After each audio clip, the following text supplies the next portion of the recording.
Hey everybody, it's Aquila, and this is a Lefty Knitter podcast channel, and this is another cranking video. Ta-da!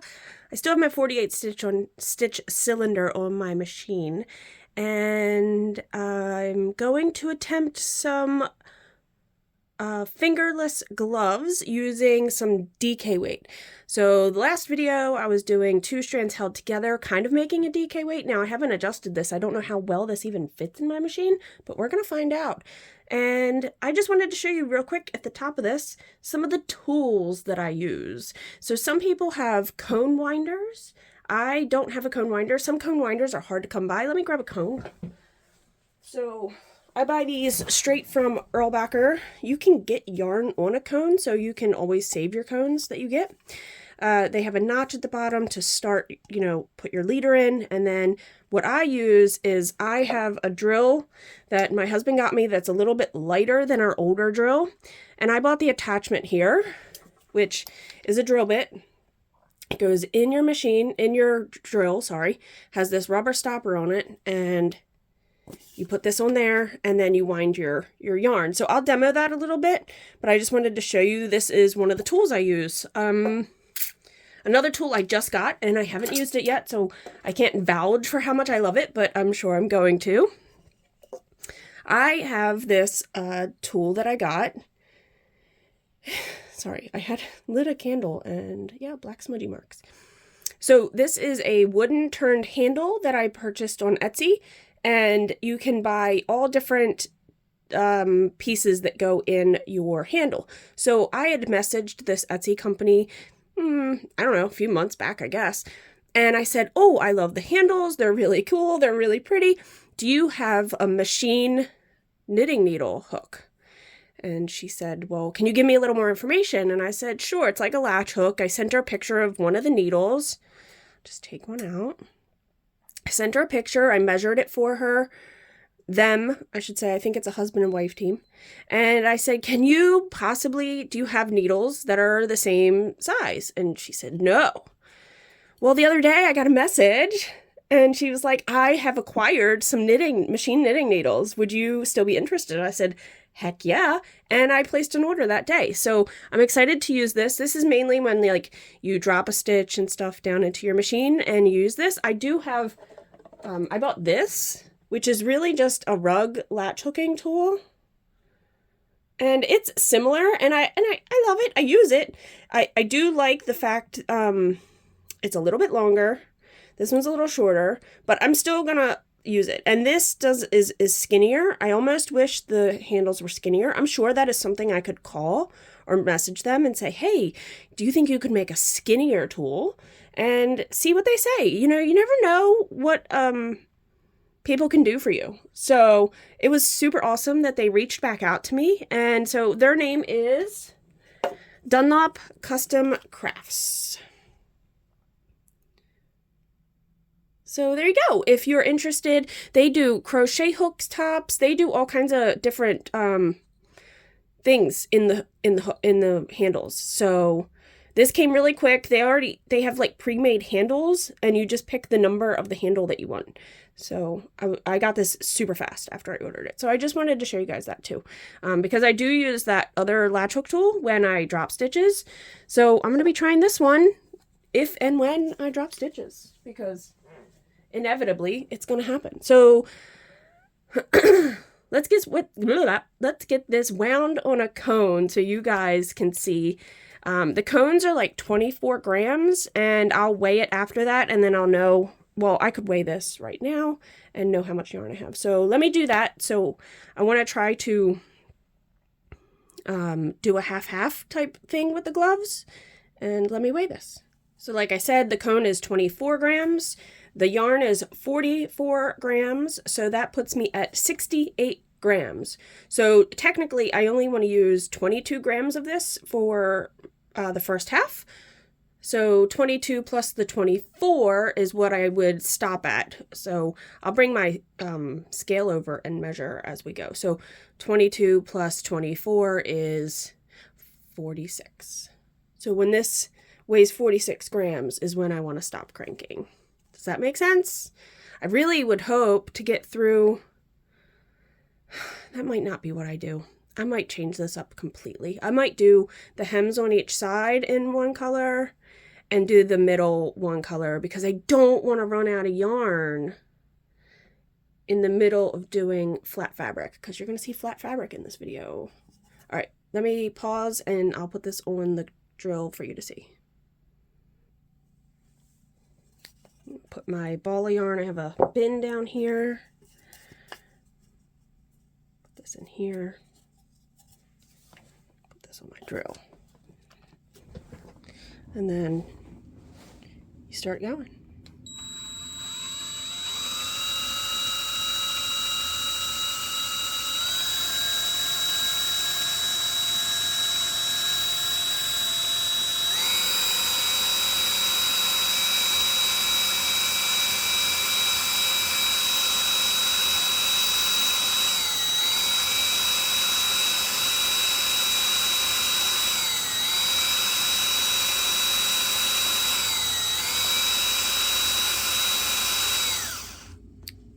Oops, the end came out. Hold on, let me fix this and I'll show you it when it's done. All right, here it is, both on cones.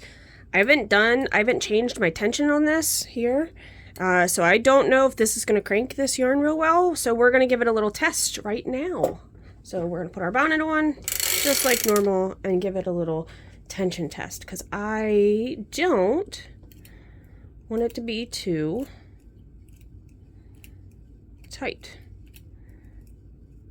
Now, those are DK, so really two strands held together, but not all yarns are made, you know, equal.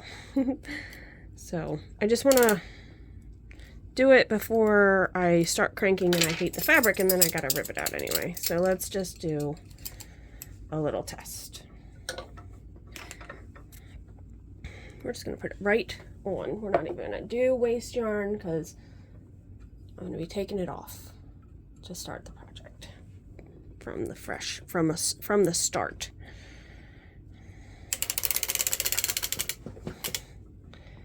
So what you're kind of looking for is if the yarn isn't going down to the bottom of your needles, it's too tight. Your tension's too tight. If it looks too holy, it's too loose. So we're just gonna, you know, this is just like from having the machine and eyeballing it since I've done this.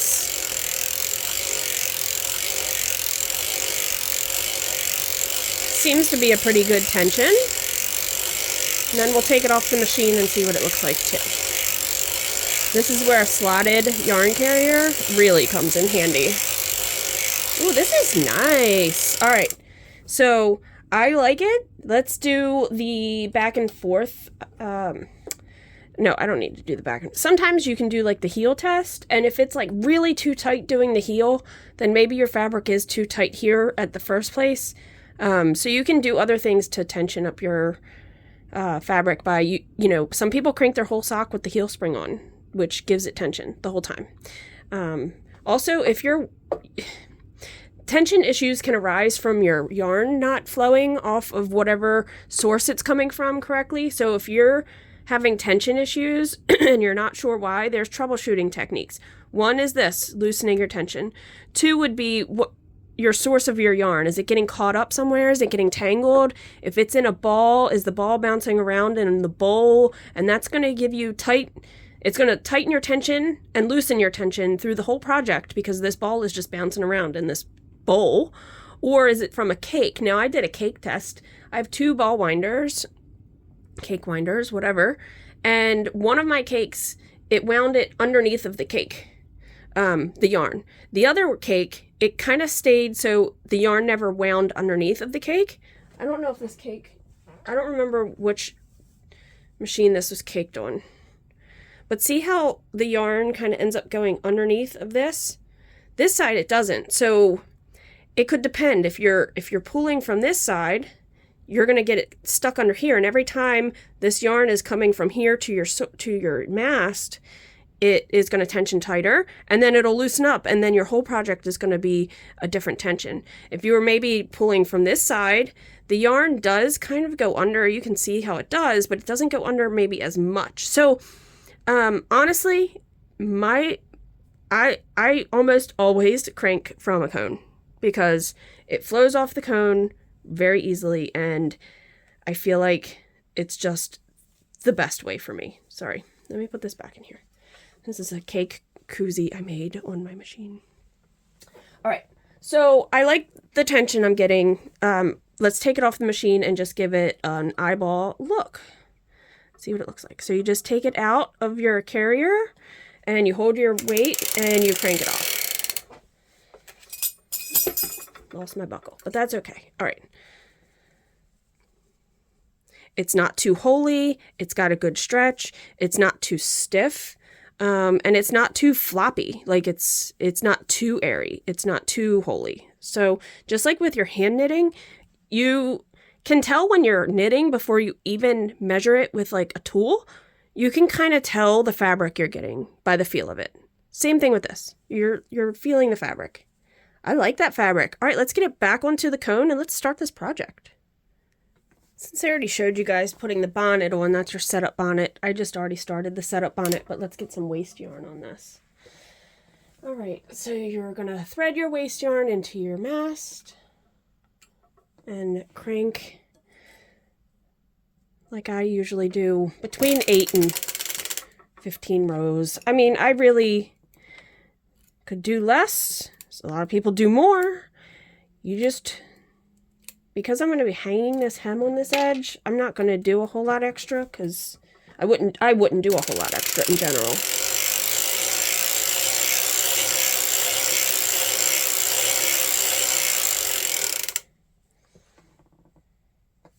So I made my father-in-law a pair of fingerless gloves on this machine already, and I wrote down my numbers. This, though, is different yarn, but these are going to be for him, and I had him give me his opinion when he tried them on. He wanted them a little longer. The thumb hole could have been a little longer, so I'm going to use my adjusted numbers, and that's what we're attempting today. And I have decided, it's a flat fabric, I can change the color of the yarn in the front versus near the edge. So I'm going to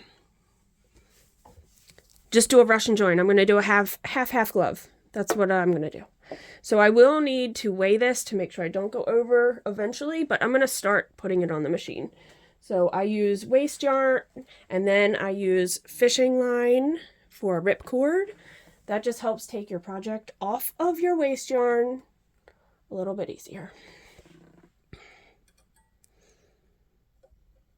All right. You can overlap it. It doesn't hurt. I know I say this in all my videos, and I know repetition is good for learning. I always start and stop at the same spot. This is like a clock face, 12, 3, 6, 9, and I almost always start at the 3 o'clock position. And I do that because I can remember what I was doing. Okay, so my project yarn is going to go on, and we're going to hang a hem. I'm going to not do a fancy hem. It's for, well, I mean, men could have fancy hems, but I don't think my father-in-law would care about having a fancy hem, so we're not going to do a fancy hem. So we're going to reset the counter, and I did 18 rows, and then I hung the hem, and then I did 20 rows round, and then I split for flat, but I'm going to do more rows round. So I'm going to follow with the 18 hung hem. So 18 rows and then hang the hem. So the hem will be 9 rows total.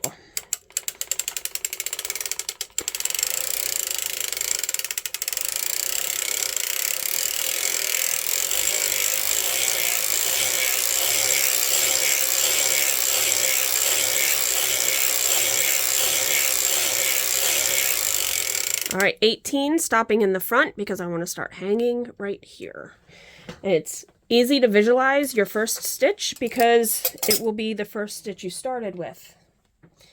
You double the fabric back up on itself in your machine, finding your first stitch.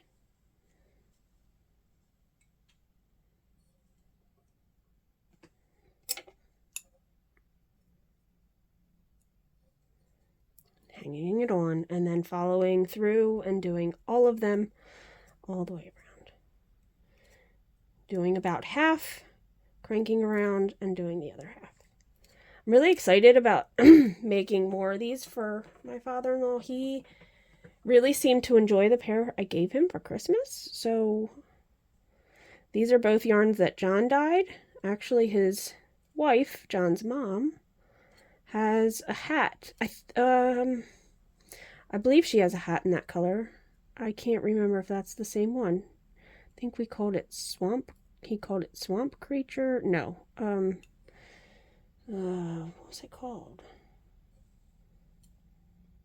Either way, we have a hat, or my mother-in-law has a hat, or there's two hats floating around in this color, because I honestly can't remember. The other color John also dyed, which, Emily. So Emily is the owner of, is her farm Airy? Gosh, I can't remember. Okay, so she owns sheep. She shears sheep.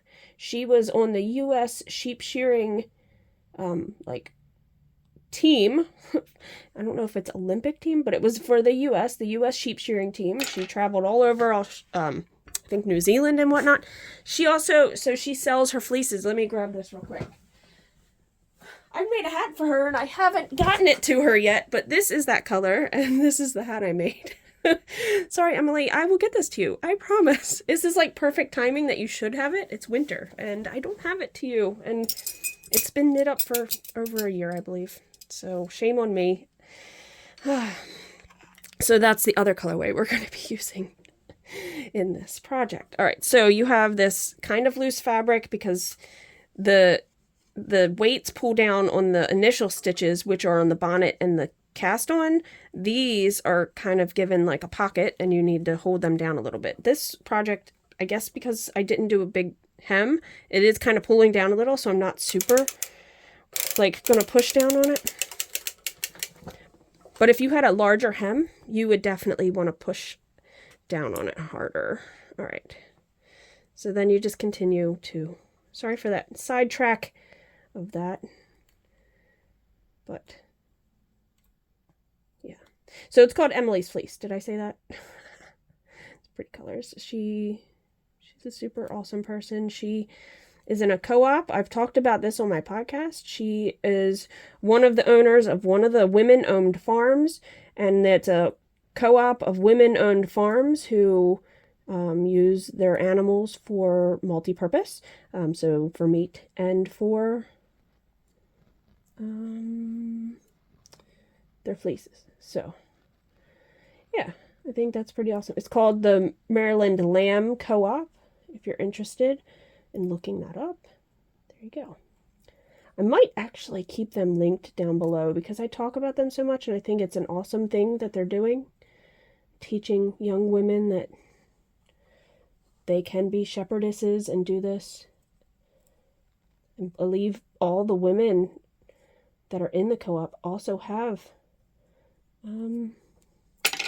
kids. All of them have kids of their own, so they're teaching them all about that too. I think it's amazing. All right, so I had done, we're gonna change that. I had done 20 rows before I started knitting flat. I'm gonna do 30, I think. So let's do 30 and then we'll weigh that and see where we are.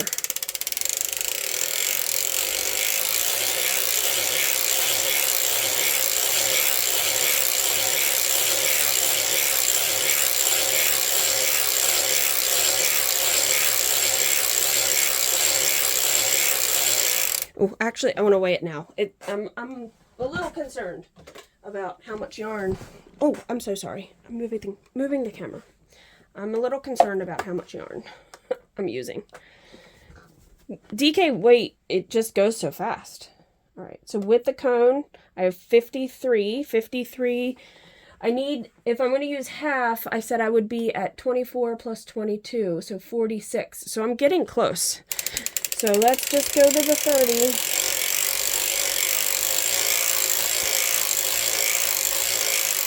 All right, so there's 30 before we start moving flat. I'm still at 50 grams. I said 24 plus 22. I'm going to do this every time. I should just write it down.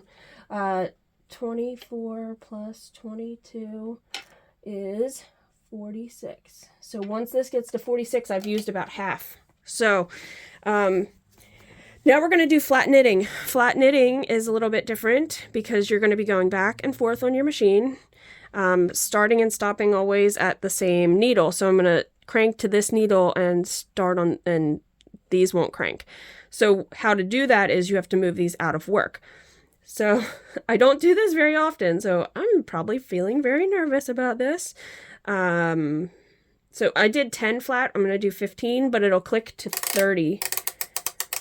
Let me just circle what I did here. So I did 18, and then I did a 30, and now I'm going to do flat so many. Okay.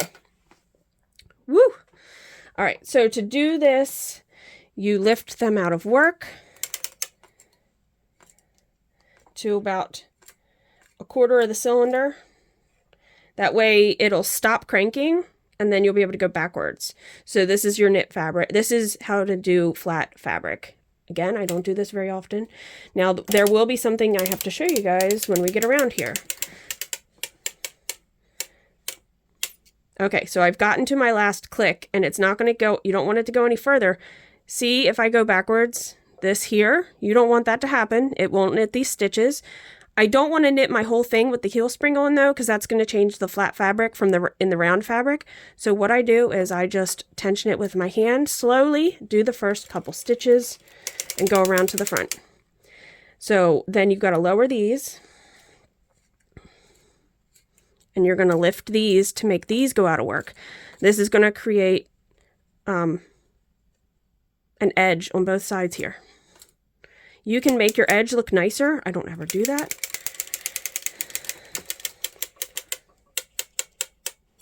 So it clicks.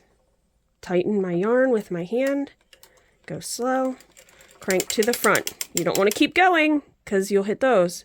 So put them back down. Now it does take time. This is not a you're not going fast for this. This is a slow, making sure all your latches are open, because that is something you want to make sure of.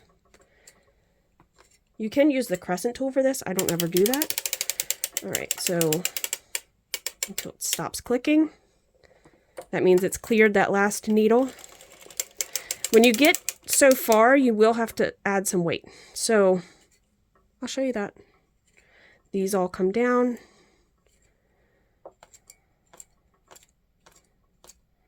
These all come up. Okay. Going around slow. Why is it not clicking? What's going on with my... Oh, hold on. That was weird. My V-cam triangle thing was not in the bed here. I don't know if you can see, there's a triangle piece here. It wasn't down in the bed, so it wasn't clicking, and that was really weird. I didn't like that. But that's okay. We made it. All right, so I'm going to do this for 15 rows total. Oops, and lift. Don't forget to lift.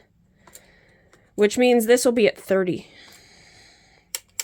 Because I'm going back and forth and it's hitting it every time.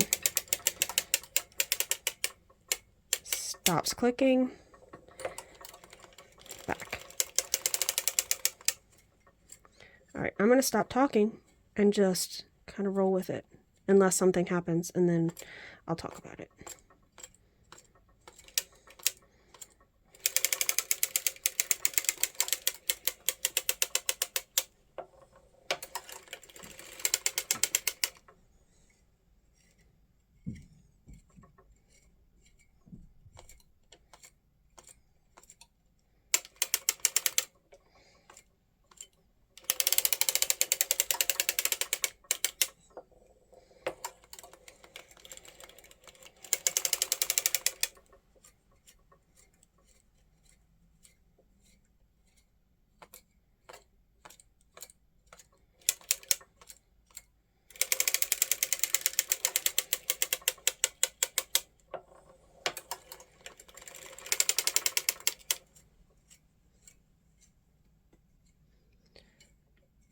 Oh, I do need to watch how much yarn I'm using, don't I?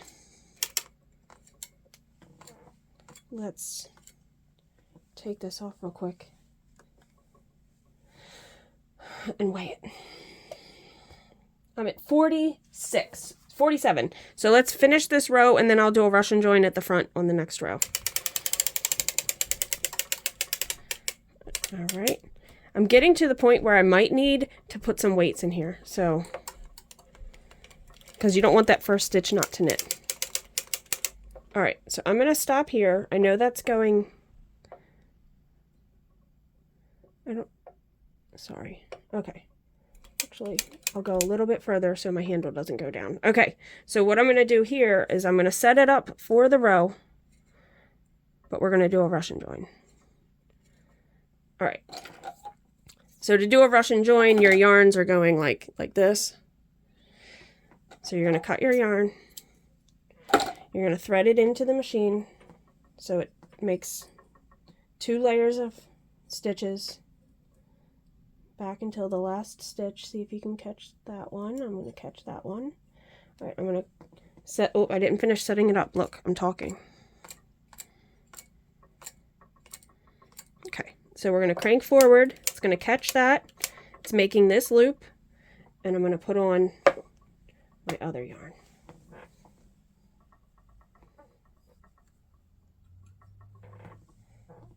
You're going to loop it in to the loop. It's going to double back on itself. You're going to finish this row. It's going to be a little stiffer because you got 2 strands of yarn going through there. Okay? So now we're using the new yarn. That first row that row is stiff because you're going through 2 loops of yarn. It's doubly thick. So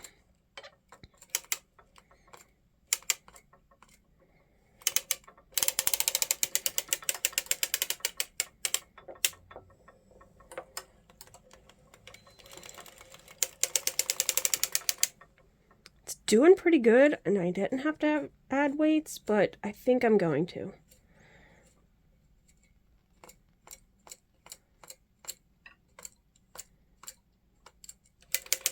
Okay, let's add, I'm just going to use my heel fork weights, and you're going to see that I'm just putting it in so it pulls that down.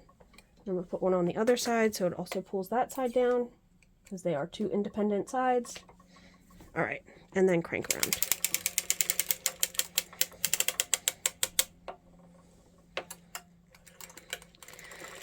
All right, so I said I was going to do, 15 rows flat. I'm at 24. I need to get to 30. It's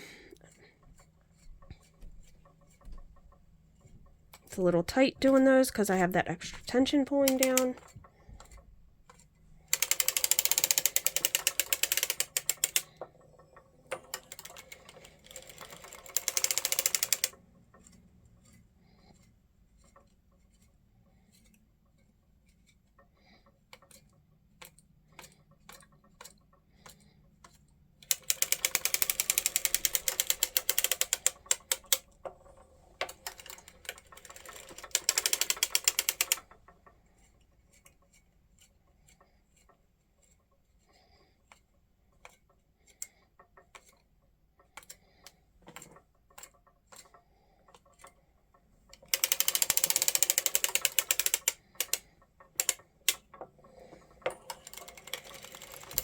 All right, so I'm at 30, but I need to finish this and then go back in the round in the right direction.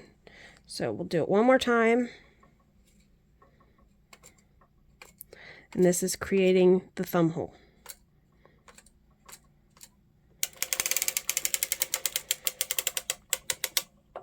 Going back to the center front, 6 o'clock, putting all my needles back into work. Some people will take like a stitch and move it and like connect them. I don't do that. I've not done that. I guess it wouldn't hurt. Let's reset the counter though, because this is going to be the first row. And I'm going to do 30 in the round, and that'll be the end. And I'll do a crochet bind off when I take it off the machine. So go real slow just to get past these.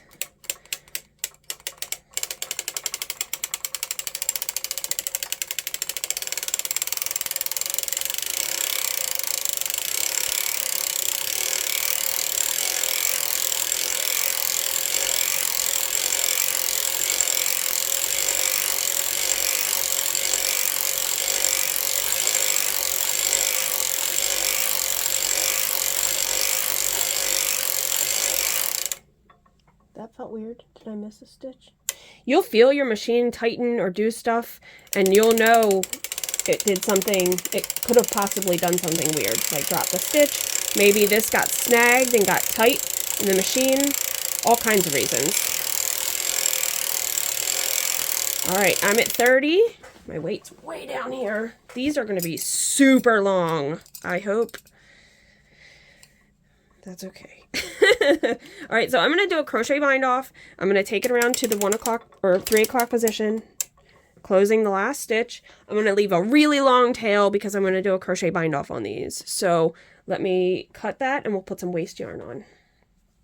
And I'll take it off the machine for you guys to see. I always want to make sure I have plenty. So, really long tail.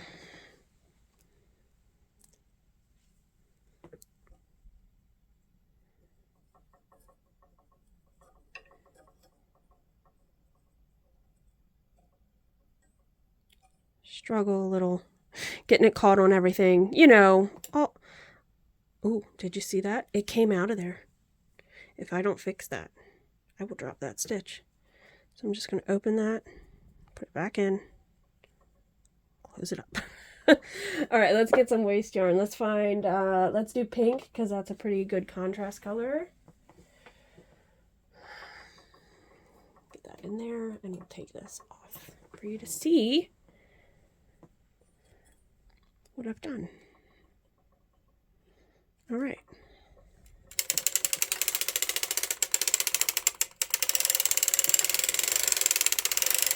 Maybe not the best contrast color. That's okay.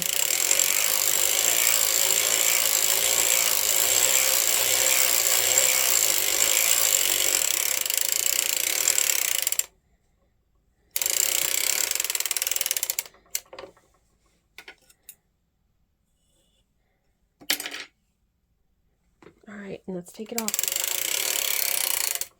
All right, let me get my weights off, and I'll show you. Oh, these are cool together. All right. So let's take it off of the ripcord here. Find the open end. Go to the opposite side. Take your tool. Take it off. Oh, I had overlapped this one. That's okay. It'll still come off. Leaving all my stuff. Leaving a mess over here. Okay. So we have the hung hem, one tail to weave in right there. All right, I'll put it on to show you guys. Oh, it's a little long. Okay, actually. All right, so, and it's going to go pretty far up. He has much bigger hands than me, so this will stretch out. He can wear it both ways. When I do the crochet bind off for this, he could wear it either way. Ooh, I'm super excited for this. I'm a big fat liar. I do have a crochet hook. Let me get it and I'll show you guys what I mean, how I do it real quick. I'll just do it, not the whole thing. All right, so we have the tail here, really long tail. And we're going to go in this direction. And so I need to find this first stitch here. Go into it. So I'm in the stitch. Don't mind the waste yarn. I'm in the stitch. I'm going to go over it very easily. Don't pull tight. Okay? Don't pull it tight. Then you're going to go into the next stitch. See it come through there? Grab the yarn, pull it through, and do a loose slip stitch. Okay? Go into the next stitch. Come out under the bump. Get that tail out of the way. Wrap it. Bring it through. Oh, it already brought it through the other stitch. That's okay. It did it automatically. All right, pull it through. Bind it off. Put it in. Loop it over. Pull it through, bind it off.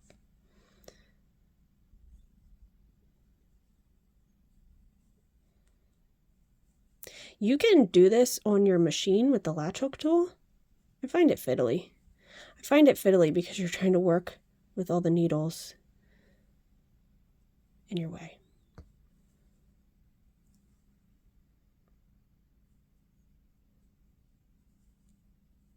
Now you can like give it a little tug like that to make sure it's not too tight. And yeah, so you're just go all the way around. Maybe I'll just speed this up for you guys and do it all.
Back to the last stitch.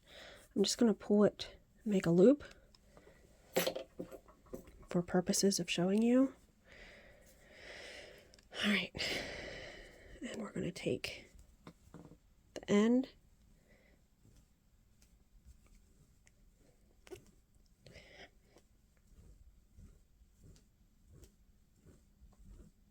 take your waste yarn all the way off.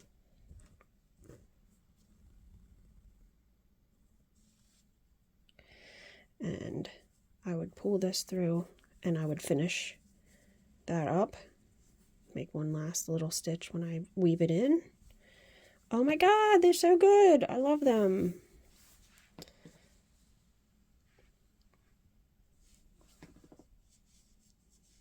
My father-in-law is like 6'4", so he's a bigger gentleman. And I feel like these are going to fit him really good. Yay! I'm excited to give these to him. Now I need to make the second one. All right, so any comments, suggestions are always welcome.